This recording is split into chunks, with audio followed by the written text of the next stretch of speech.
Alright, so the lattice energy is the initiation energy required to dissolve the salt. So the first one, Ki, does everybody see Ki? It requires 632 kilojoules per mole. And then you see like sodium chloride requires 769. So that means that the water is going to need to be a little bit warmer for which one?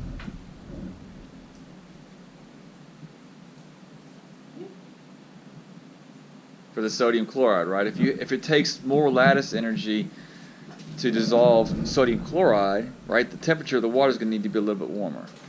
Now that's just a relative thing, but I'm trying to explain to you that not every salt has the same lattice energy. Does that make sense? That's what you're seeing in this diagram right here. This diagram is showing you that not every salt has the same lattice energy.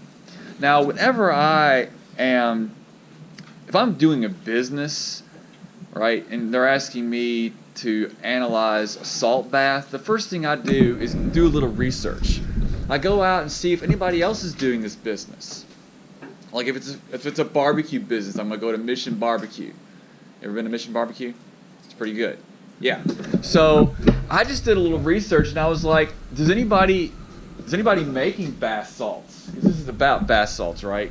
So Martha Stewart makes bath salts. Yeah. And you go at marthastewart.com. This is marthastewart.com. She makes bath salts. And her recipe, she actually has a recipe here. Homemade bath salts, Martha Stewart, right? Homemade bath salts. And right. And can anybody tell me the primary salt in her bath salts? Cool salt. Is it NaCl or sea salt? That's right, yeah, sea salt. No, it's actually Epsom salt. So if you look at the criteria on this bath salt design sheet, and they give you some salts up here to choose from, one of them is lead nitrate. Now, I'm going to look around on the internet first and see all the different, home ingredients for bath salts, and you're never going to find what? Lead. You're never going to find lead nitrate. Lead nitrate is very dangerous. I think they're just kind of being comical there for you. Right, you don't want to put it on your skin. It can be absorbed through your skin. Very, very toxic for you. Magnesium sulfate, MgSO4, is often encountered as the HEPA hydrate sulfate, mineral epsonite. What does that mean? Epsonite? HEPA hydrate. What does HEPA hydrate mean?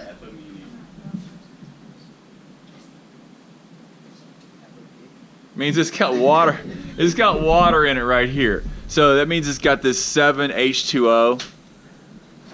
And it's commonly called Epsom salt. So I did a little research and I found out that Epsom salt is a magnesium sulfate, right? So I just have a general idea what type of salts are even possible in bath salts before I look at this list and I'm like, which one would be best? Let me figure out what people are currently using, then make that decision. Two of the main ingredients on Martha Stewart's bath salt were Epsom salt and sea salt.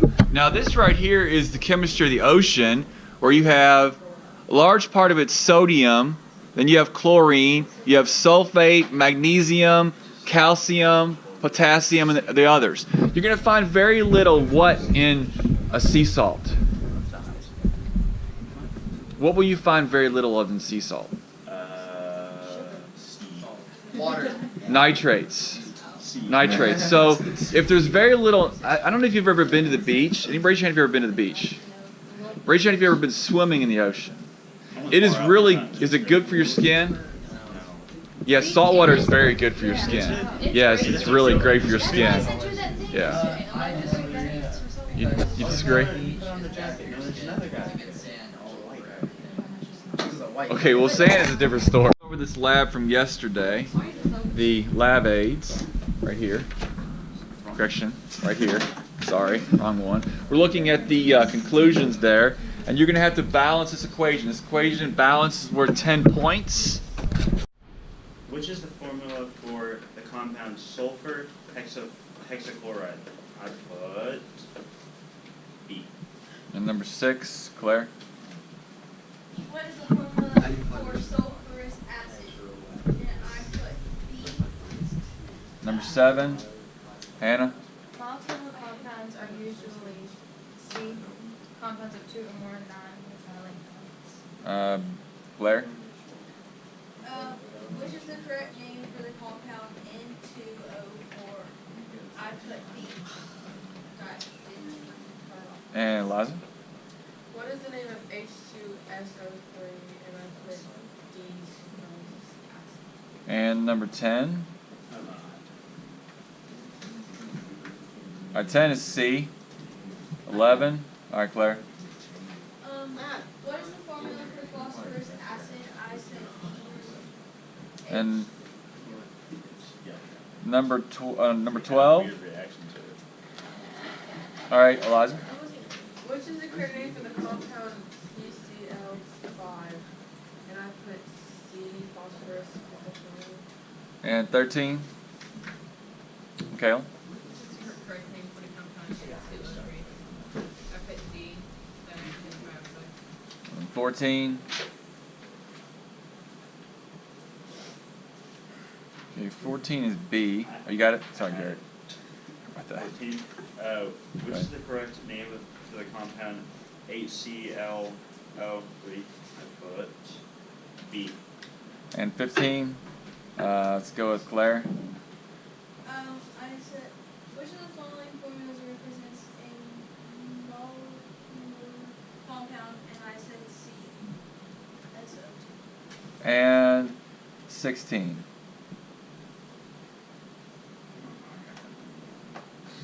At 10. 16. Alright, 16 is B. 17. 17 is A. 18. Alright, Michaela. Which covalent molecule has the strongest bond? This is a review. We're reviewing this. We talked about this about 2 weeks ago, Lattice Energy, and we're reviewing this because the state feels this is important for you to know. So we talked about it 2 weeks ago. We're seeing it again to reinforce that in your memory in case you have a test question like this in the future. Where might you see it? I don't know, maybe the biology in the course exam. All right, go ahead, Rain. Right here. Lattice Energy. Because the increases as the distance between the charges decreases. Smaller ions produce stronger interionic attractions and greater lattice energies. For example, the lattice energy of a lithium compound is greater than that of a potassium compound containing the same anion because of the lithium ion is smaller than the potassium ion. Okay, so what I want you to write in your notes would be that the energy required to separate 1 mole of the ions of the ionic compound is referred to as lattice energy. Specifically, the greater the lattice energy, the stronger the force of attraction. So sodium chloride has a stronger lattice energy than, let's say, potassium iodide. So what that means is, this is like the energy of breaking apart. It's not like the activation energy. It's the energy required to, separate these. The separation energy, if you want to call it that.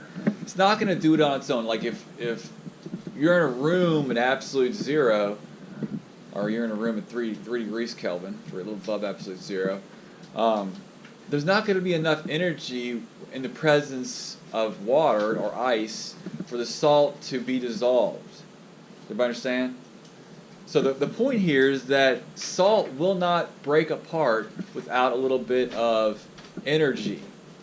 So you're going to write that down. It's the first thing we want to note on this salt bath design revision is that energy is required for salt to dissolve. Containing dissolved salt.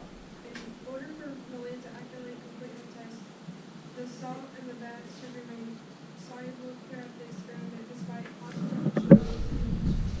She expects the temperatures to vary between 10 degrees Celsius and 0 degrees. Yeah, once again, Martha Stewart has Epsom salt as one of her primary bath salt ingredients, and it is magnesium sulfate, MgSO4. Typically it is the hepahydrate sulfate mineral. They call that again Epsonite. epsomite. So right here, they don't have magnesium sulfate listed as a possible salt. Should they? Martha Stewart would probably say they should. This would be the chemistry of seawater. If you ever go swimming in the ocean, does it make your skin feel good? Yeah, it feels really, really soft. It has that Epsom salt type feel. Because of the sulfate and the magnesium, these are the two ingredients of that Epsom salt. Most of the seawater is going to be your sodium and your chlorine. Then you have some calcium right here, and then some potassium. And then the other ones are just really, really, really small amounts. Do you see anything on there with like nitrate in it? No. So a nitrate would probably not be a good bath salt because Martha Stewart doesn't have it listed. So I wouldn't put anything in there with like a chlorate or a nitrate just because Martha Stewart said so.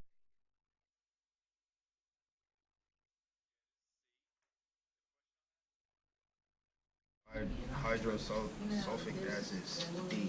Excellent. Number 6 is B. Nice job.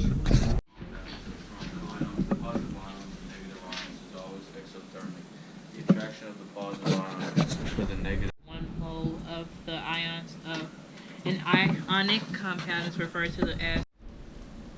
If you lack 3,795 kilojoules per mole of energy, you're not going to separate magnesium oxide very well. Could you separate some of it? 1 or 2 might come apart just because there could be some side energy in the water. But if it's at a temperature on average lower than this, it's not going to dissolve. It's basically going to fall to the bottom of the water and precipitate out. So that's what happens when you put salt in cold water. It just kind of goes to the bottom and doesn't dissolve. So sodium chloride, example of that. If you're going to try to make your own product, whether it's a food product or a drink product, try to research what's out there first and then, tweak it a little bit. For example, I would change the essential oils here. I might put a lavender in it or something. Something that people might be interested in. Like for wintertime, I put peppermint in there or something. I don't know. Lavender is associated with Valentine's right now. Most people like lavender. And then you can do it with a different food coloring. Like right now, it's the month of caring, so it might be a yellow or pink or something like that, right? But the other ingredients, these are the ones you're going to focus on for your bath salt. You just don't want to start putting random salts in your bath salt because that can get people sick, right? You wouldn't want. Which salt would you not want to put on your bath salt on this list here? Raise your hand. Carlos, raise your hand. Lead. Why would you not want to put lead in your bath salt? You get lead poisoning. That would be horrible. If you can tell me, 30 points if you can tell me, Epsom salt. What's Epsom salt? What kind of salt is it? Epsom salt. There's a chemical name for it. Does anybody know the chemical name for Epsom salt? No, you can't search it. That's cheating. I just wondered if you know right off the top of your head. No. No. If you look at KNO3, right, it falls within the 10 degrees to 7 degrees solubility. So at a low temperature, KNO3 is going to dissolve. It's going to be completely dissolved before it gets to 70 degrees. Now, we don't know whether the nitrate at a higher temperature is going to break apart into, let's say, into an oxygen. We don't know that. We don't know if it will stay as a soluble ion. It's not given here. It's just going through the roof as solubility. Will it stay in the water? Most likely it will. Now, the question is, if it stays in the water, is it good for people? You don't want to make a salt that's not good for people. So we go to the ocean up here. Do we find any nitrogen and oxygen in the ocean? There's large concentrations. So if we look up here, the largest concentration is what? Everybody see that? It's hard to see. That's chlorine. Try to blow it up a little bit. Yeah. You see that now?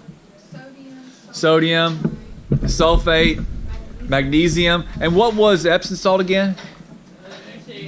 Magnesium sulfate, right? So that's found in the ocean. So just making that a larger part of your bath salt. Calcium. Calcium's found there. Everybody see calcium? All right, so if we look at this graph here, what are the 3 salts that I would choose to be a part of my bath salt? Sodium chloride. Sodium chloride. Yeah, I put that. Is potassium chloride. Potassium chloride, and what else? Potassium chloride. No. Calcium chloride. Okay, potassium chloride and sodium nitrate. No, potassium nitrate. I wouldn't do any of the nitrates because I don't see them in seawater. So it would just be sodium chloride, potassium chloride, and potassium chlorate. Right. I would choose those 3 chlorines because safety first. Yeah, that's why I put it safety for the skin. Yeah, safety first. Always, you give somebody something that causes a reaction. Vance, if you sell a product and it causes somebody a serious skin reaction, they can hire a lawyer. Just watch TV, like you'll see all the lawyer commercials.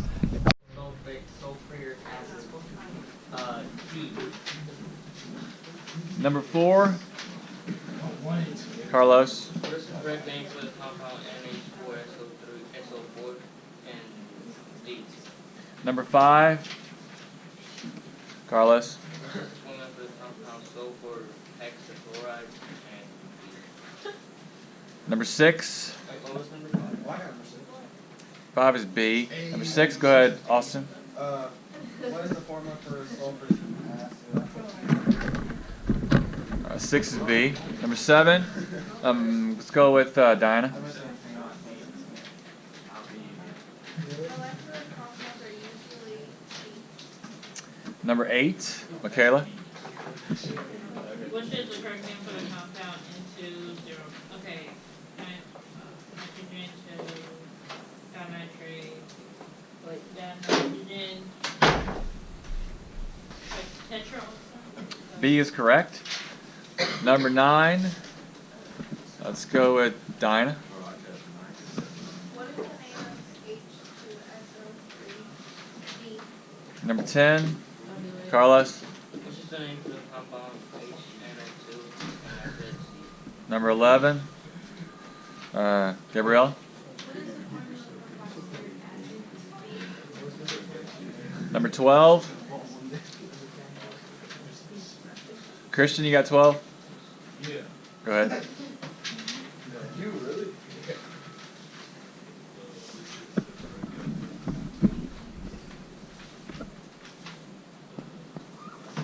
C is correct. Uses for salt baths, you can plate jewelry.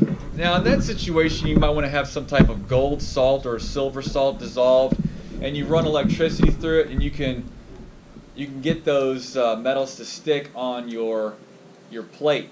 Like if you have a necklace and you want to gold plate it, you're going to stick it in a solution of gold, run electricity through it, and the gold will stick to it. Everybody clear? Now in those situations, most of your gold plated, they are maintained at one set temperature. The electricity running through it is not going to increase the temperature of the water. It's just done so that you can plate the metal onto whatever object you're trying to stick it on. All right, so once again, Ethan, they don't really do a great job explaining what their goal is. All I see is from 10 to 70 degrees. And a bath, like your bath temperature, if it's below 100, then that would be your typical comfortable. You get up to a boiling point with bath and you can get burnt, scalding, right? You wouldn't want to take a bath in 100 degree water. Make sense? So we're just doing the best we can with understanding what their goal is, and that will help you determine, which salts would be the best. It's always safety first. They don't tell us in here that it's not going to be for something living. So if you're looking at this and you've never done anything or seen anything outside of a salt bath, then we're going to just assume that it is, because most people have put their foot in Epsom salt before, and that's what they relate to. That's a different type of, like, there's an alcohol they put in there with that. Let's see. 25? No, it's correct on my paper. Oh, I'm sorry. No, wait. You said 25. Oh, It's 26. Yeah, 24 is C. I was on 26. Okay, 26 is what? 26 is B. Okay. And 27? Ethan? 27, I'm Yeah. on 25. I was gonna say. Alright, well, we got mixed up there a little bit. 25 is, read that for us. I got it. 25. In which of the following? That's wrong. In which of the following are the symbol and names for both of the ions given correctly? C. Correct? And I think Koenig did 26, right? Yeah, he did. 26 B. Yeah. 27, Giovanni? Select the correct formula for sulfur hexafluoride. And I said D. 28, Ethan? What is the correct formula for calcium dehydrogen phosphate? I said C. 29, Josh? 29. What does an ite or ate ending in a polyatomic ion mean? And the answer is A. Nitrate, sodium chloride, potassium nitrate, potassium chloride, potassium chloride. Oh gosh. Give it up. And lead nitrate. Calcium chloride put on the roads to do what?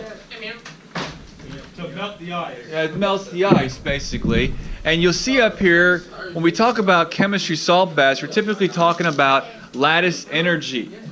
So who's going to read in the book, page 216, lattice energy?